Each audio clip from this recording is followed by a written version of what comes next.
Pam, what's going on? Oh my goodness, I cannot believe we're doing this. I know, first podcast. We've been Oh, talking about it for over a year, almost 2 years. over a year. I think I gave you a podcasting for dummies I like was just gonna say, last year for your birthday. yeah, I had Christmas. You gave me a book for Christmas. That's right. And now we're finally doing it. Finally. We will probably have nobody watch this, but what the hell? We enjoy our conversations about business and life. So what the heck? We'll record it and see if it hits with anybody. There you go. Maybe add some value for somebody, and see where it goes.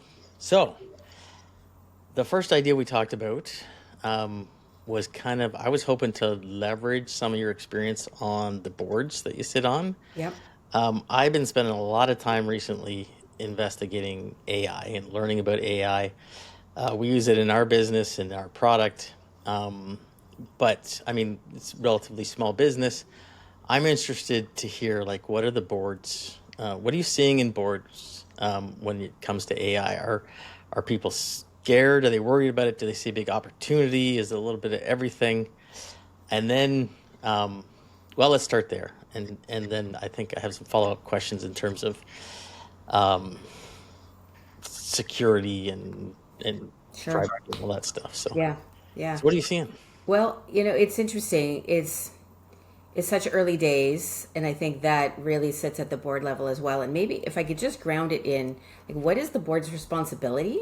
And the board has really two responsibilities. One, they call it fiduciary duty, which is in the US, the duty is to the shareholder.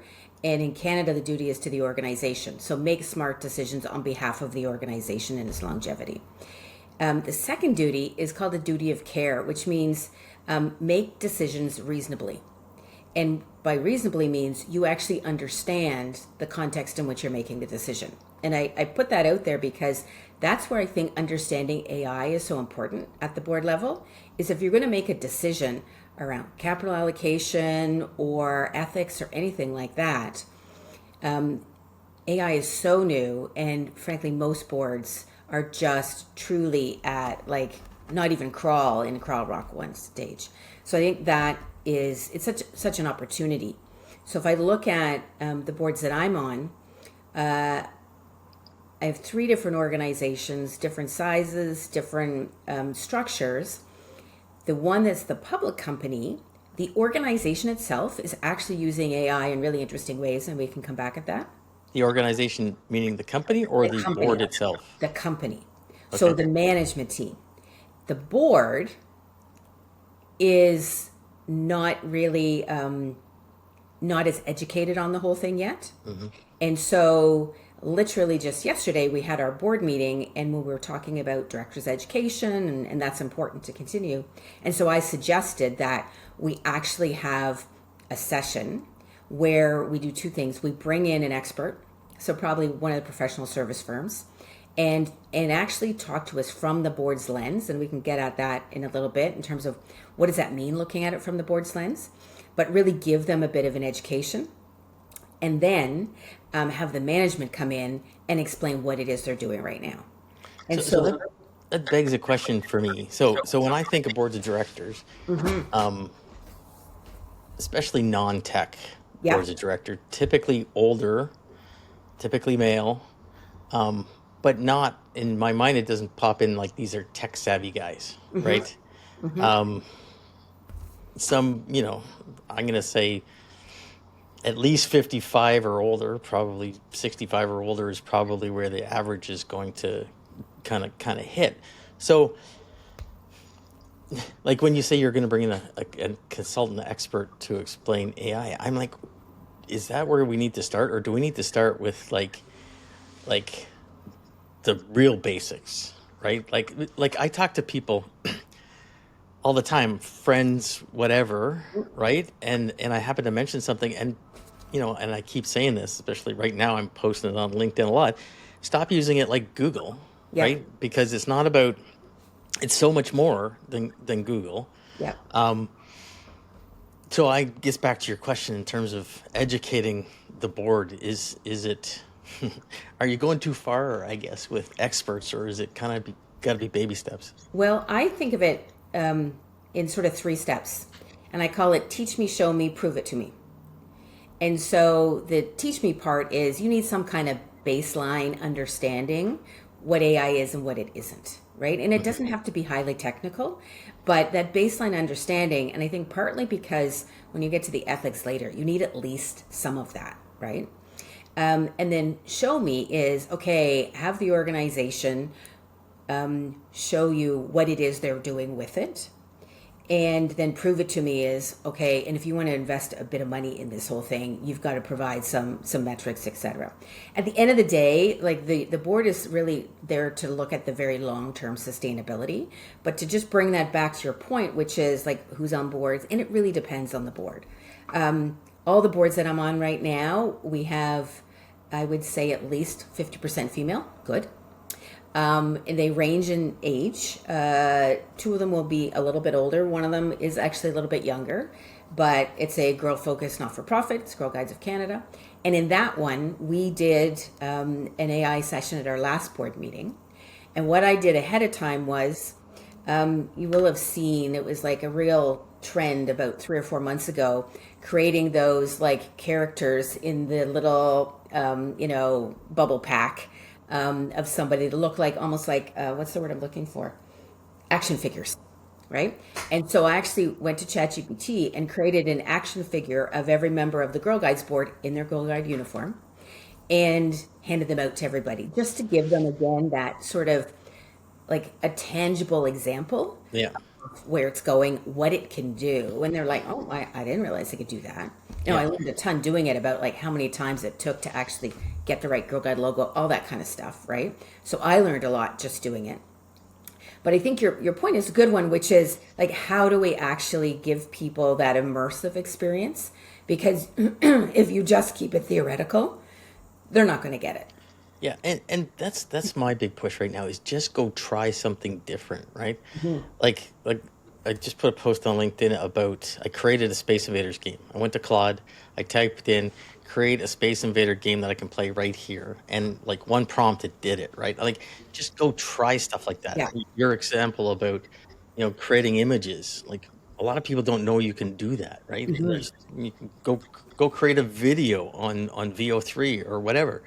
Um, I don't know. It's to me, I'm a geek, right? I like new stuff. I like new technology. I like brand new boxes, things like that. So this to me, in some ways, is distracting, but I also feel very important because unless we know kind of what it might be capable of doing, what's out there, we don't know how to protect ourselves, not just from a security privacy point of view, but also from a in a business world, like what is coming, what is going to happen to Mhm. my business? Is AI going to eliminate it, or how do I get ahead of it? Because I do Mhm. believe it's going to kind of multiply the divide of those who do and have and those who don't do and don't have, Yeah. right? That's going to get even greater and greater, and I'm trying to make sure that everybody that I know Yeah. is on the Yeah. leading side of things. Yeah. So And it's interesting because an important thing to remember from a board director's perspective is there's a concept that we follow, which is noses in, fingers out, which means we're there to oversee, but we're not there to get in the weeds. And so that's where you need to know enough about what AI does personally to be able to oversee, but you're not getting in the weeds of exactly how are you using it inside this organization. yeah, You need to make sure that we're doing enough so that in the long term we are a thriving sustainable organization. And that means, yeah, if you haven't started yet, it's you're almost too late. So organizations absolutely need to start. And I read something recently that said that we are going to massively overestimate the impact of AI in the short term and hugely underestimate the impact in the long term. And the yeah, board is responsible for the long term. And so yeah, that's where the interesting tension is in terms of how much do you make sure directors understand versus how much does management really need to understand. And that yeah. I think is an interesting balancing act. Yeah, I saw a interview of Eric Schmidt, the ex CEO of Google, Hmm. and they asked him like, "Is AI overhyped?" And says it is massively underhyped, Hmm. the impact on it. So, um, yeah, I'm just promoting education, just learn more. Yeah, yeah. Because, Oh, sorry, go ahead. one of my big concerns, I mean, most of the organizations you work with are a good size, far, big. Hmm. What I worry about more is the small mom and pop businesses, right, that, don't have an interest, Hmm. B, the motivation, or even the kind of knowledge of where to start and what to look for. Um, and I don't think in many cases, they're not going to go, even if they do get into it, they don't necessarily have the resources to go out and say, okay, I'm going to create this workflow that automates this process, right?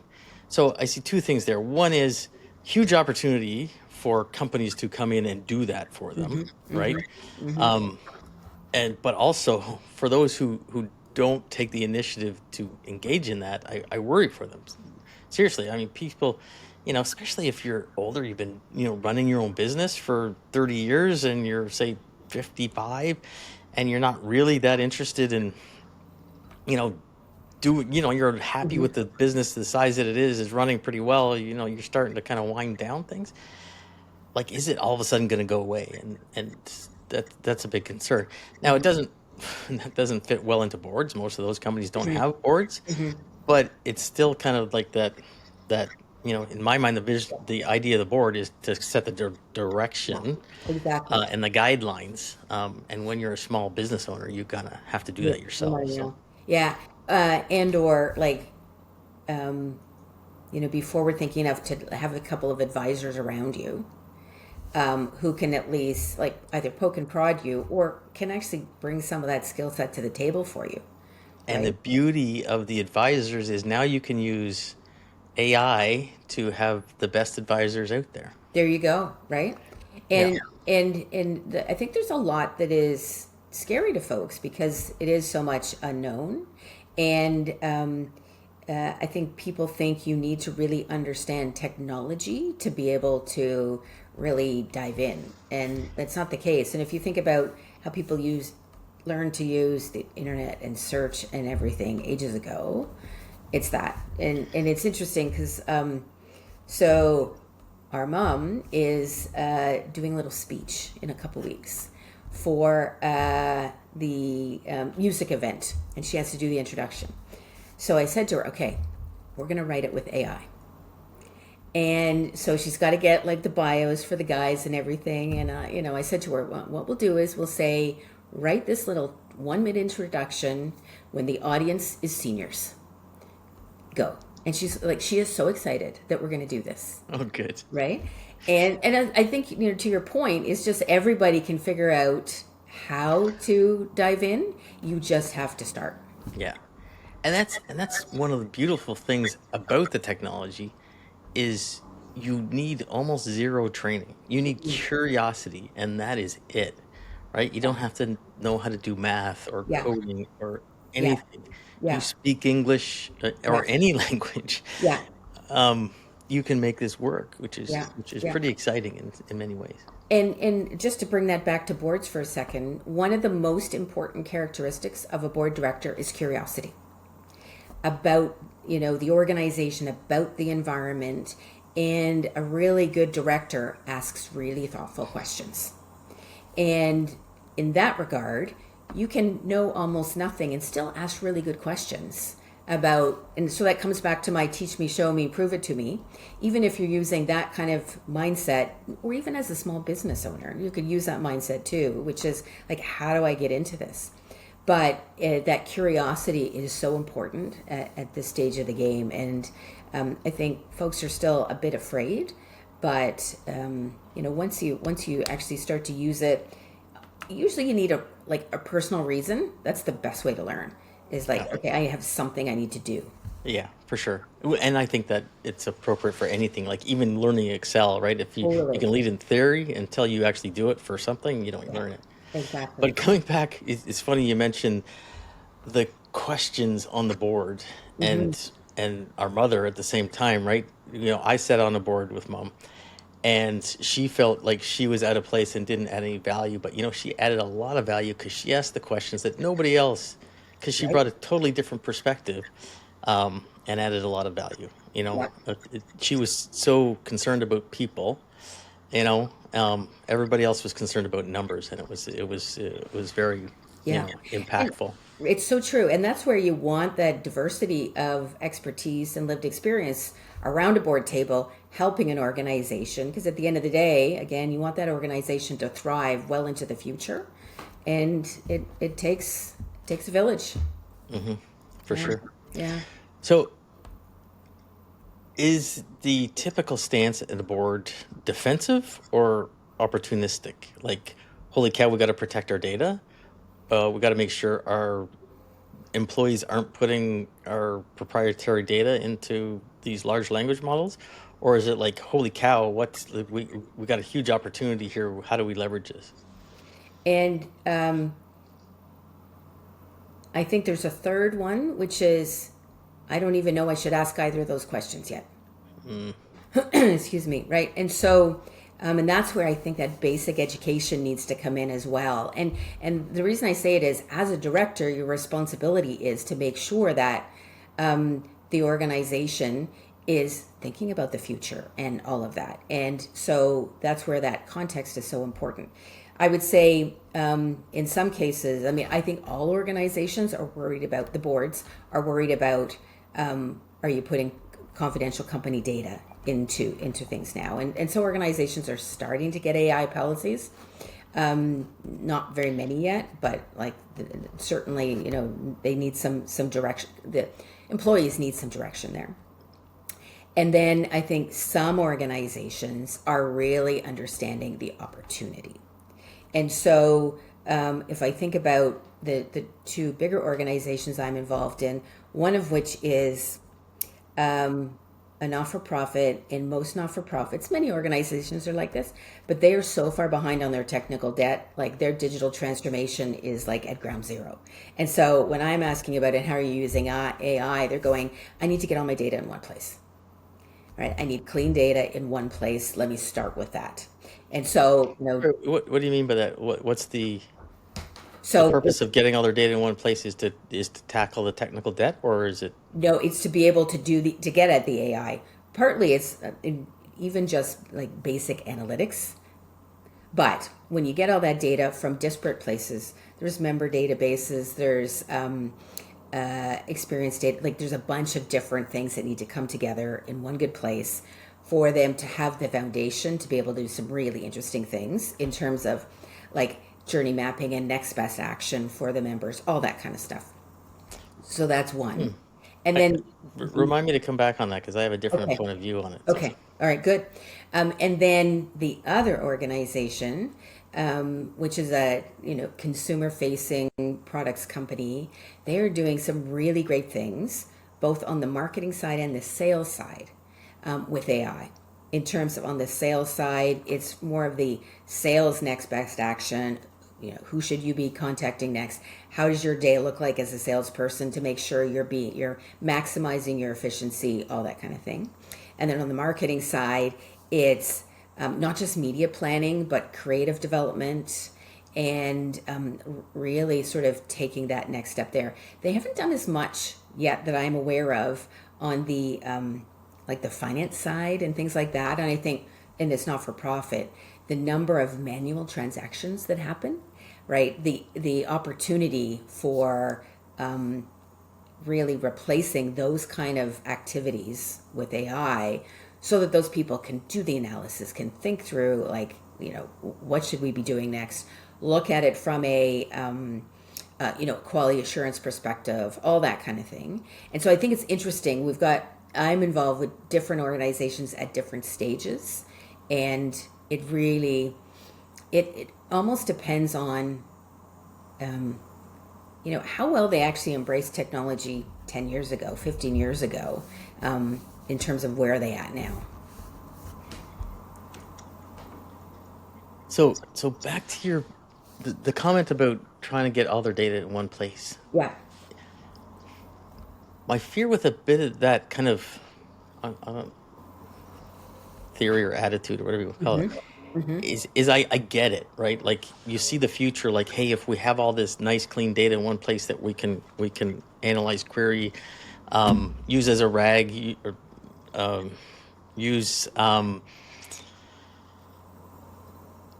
clean it up to like to analyze it to whatever, right? Present reports, get it predict things. I get that, but there's so much low hanging fruit. Like to me, it's like, okay, yes, that's true, and Yeah, we should be working on that stuff.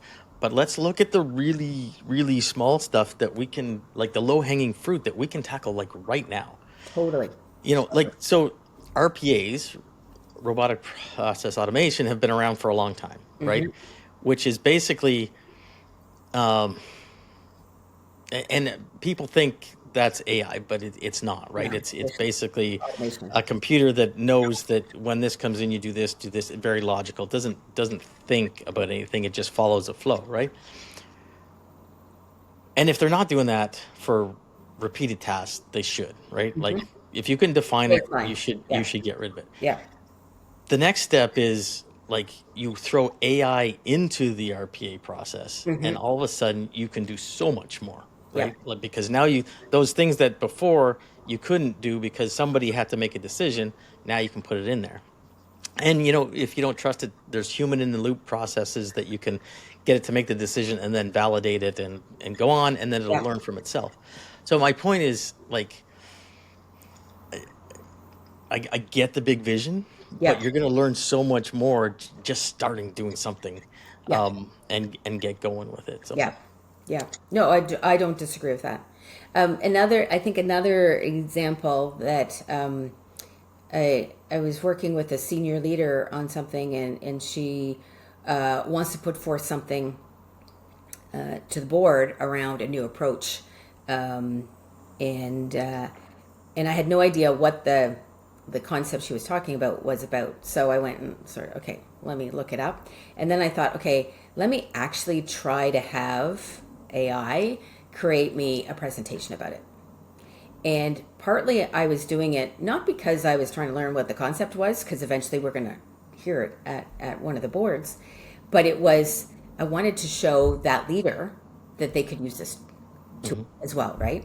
And so I did that, and I think I may have mentioned this to you before, but I did it with ChatGPT, and honestly, GPT did a crap job, and and I had like a 1 page worth of prompts, and I like reprompted it 5 times, and it was like crap. I should show you the two. Was this GPT-5 or was this 4? This was back actually in 4, but it was like, it was the third level. Like it was like the hard thinking one, Yeah, not the highest level for coding, but the yeah. next level. So like really, really the good version. And so then I went and did it in Claude from Anthropic, and the difference was unreal. Mhm. And So that was so with here's prompt. now go try it in Manus. Manus, I haven't heard of that. How do you spell Yeah, that? Manus, I think. Okay, interesting. Yeah. So and I mean, GPT-5 made big strides in that kind of thing. Hmm. Although it's still terrible at making, like, if you are working on a presentation, it'll say, "Hey, do you want me to make a graphic for this?" And you're like, "Yeah, make a graphic," and it Oh, looks like right. crap. Oh, awful. But Manus, I found did a nice job Oh, of it, okay. and will actually, I don't think it makes a PowerPoint, but it'll make like a web version of it, Yeah, right? yeah. And which of Yeah, course that's you can print interesting. as a PDF or Yeah. whatever. So yeah, give that one a try. Okay. And I think that's part of it, right? Is just like keep trying these new things. And then somebody yesterday at my board meeting mentioned another one. Is there one that starts with a P? Oh, Perplexity? Yes. Have you tried Oh that? yeah. Oh yeah, you got to do Perplexity too. Okay. All right. Perplexity kind of pulls them all together, right? Claude and Ah. ChatGPT and Oh, all. I didn't know that. Okay. Yeah, See, this yeah, is it. Like, anybody who says they're an expert, yeah. There's no such thing. there's no such thing right now, Yeah, right? yeah. You just keep It, it's experimenting. I I signed up for this training, which you do once a week. Isar Metis is the guy's name. He's got a great podcast called um, Leveraging AI, I think it's called, Okay. which I listen to. He posts twice a week, and once with kind of an interview or some knowledge. The other one is basically just an update on what happened in AI in the week. Oh, wow. and he talks for at least half an hour straight, and he talks quickly about all the stuff that happened in a week. And Wow. none of it is like trivial little things, Yeah. right? It's like huge announcements from all these players, and it's moving so fast. Mm-hmm. And that's even if you just track the big players, Yeah. you know, the OpenAIs, the Anthropics, the Googles, the Mm-hmm. Metas. Yeah. There's so much happening there, and then I mean, there's startups popping out of nowhere like Mm-hmm. crazy, and growing really, really quickly. Um, yeah, so there's just it Yeah. like you say, you just got to be on it. You just Yeah. got to be educating yourself constantly and Yeah. trying new things. Yeah. Yeah. And that's what I'm trying to encourage everybody I know to do. Is just Yeah. get out there and keep Yeah. trying and talk about it. And Mm-hmm. my kids tease me because they'll see me at some sort of social event and they're like, No doubt Jeff's over there talking about AI, about something." Yeah. So I Yeah. do get passionate about it. I see it. I'm very excited about the opportunity, right? Mm-hmm. Because Mm-hmm. you just see, I don't know, the wheels start turning. I'm like, oh, we could do it for that. We could use it for that. We could use it for that. And it's just so interesting. But I do catch myself because I saw an interview from Sam Altman and somebody asked him, okay, well, how do you plan for the future with AI, to make a business that's resilient? Mm-hmm. And he said, you have to think about products. And this is, when you're building it into your product. So it's a little more Mm-hmm. niche, but he's like, you have to think about it so that when GPT-6 comes out, it makes your product better. It doesn't Mm-hmm. replace it. Yeah. Which I think is, especially from a board point of view in terms of guidance, if somebody's trying to fill a gap of something that the large language model doesn't do at the moment, Yeah.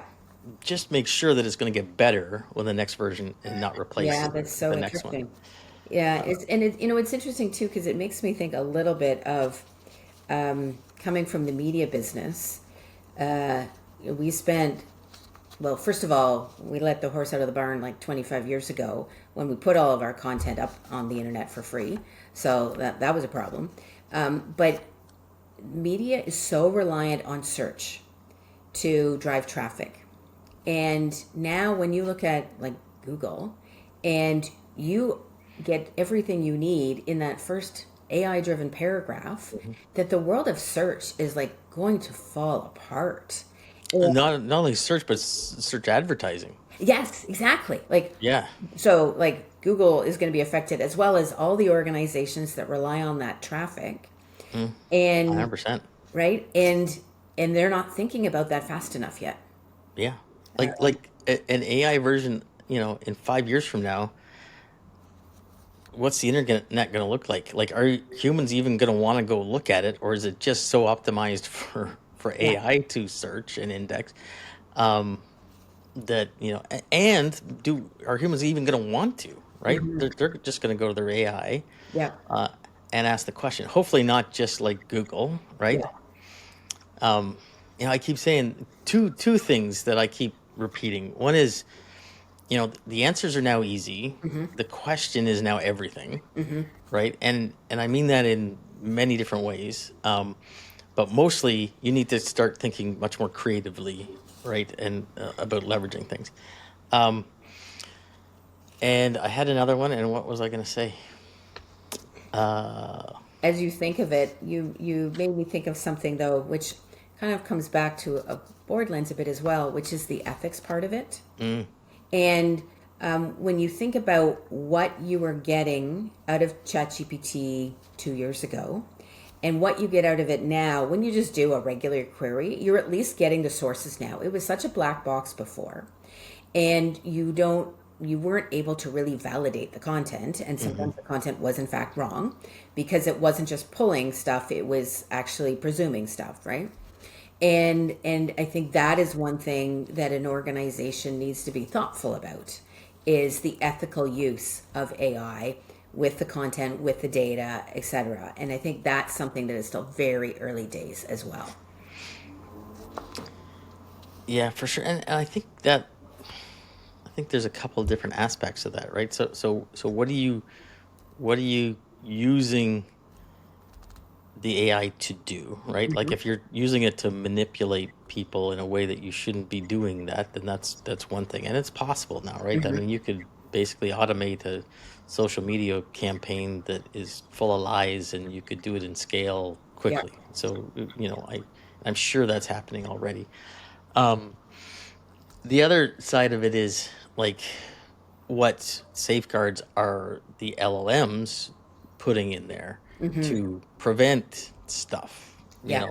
like taking advantage of minors and all that kind of stuff, Yeah. right?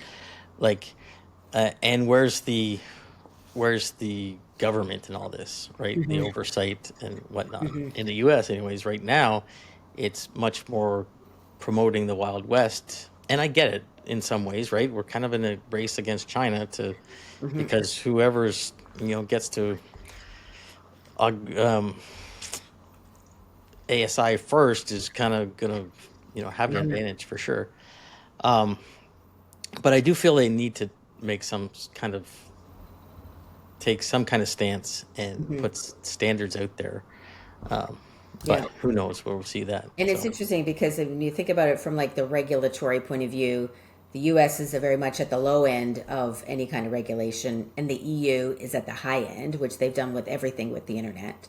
And Canada was going to be somewhere in the middle before the election, and then that legislation just died on the table. So it'd be interesting to see, and part of the theory is when you look at the top five organizations in value in the world, most of them, I think maybe even all of them, came out of the US, came out of Silicon Valley, came out of a relatively unregulated internet environment. yeah, And so there's that balancing act that you've got to yeah, get. And then if I tie it back to, now we're training AI to use the data and give us information, make predictions, all that. Back in the day, we still had all that data, and we were still using databases to do it, but it was a human who was really putting in the very specific parameters. And now AI is putting in the parameters, and we just need those checks and balances. yeah, yeah. I think so. Well, Pam, this has been fun. I've There you enjoyed go. it. There you go. We should do this again. All right, lots of learning, Yeah, and I think interesting that we don't always have the exact same perspective on stuff, but I think that's the whole point of this right now yeah, is that exactly. is this it's Exactly. experimenting stage. I did remember the one other thing that I Oh, like to tell good. people, and that is, um, now I just lost it again. Oh yeah, so it's you need to go away from asking questions to start having a conversation, right? Mm, It's not a one prompt and there's your answer. no. It's keep asking and dig Hmm. into it, and there's so much more value in that. Yeah. And not only ask questions, but ask it to challenge you, right? Mm, Ask it to, this is what I think. Tell me the opposite. Be the devil's advocate. yeah. Um, and that gets the creative juices flowing too. So, Yeah, and I have not done enough having it challenge me, but certainly it is humbling to realize when you ask questions that you're not actually good at it yet, and you have to keep being more specific in your questions as you go on in the yeah, journey with it. Yeah, yeah, for sure. yeah. All right. Great to see Cool. you. Thank you. Thanks for this. All Bye right, bye. bye.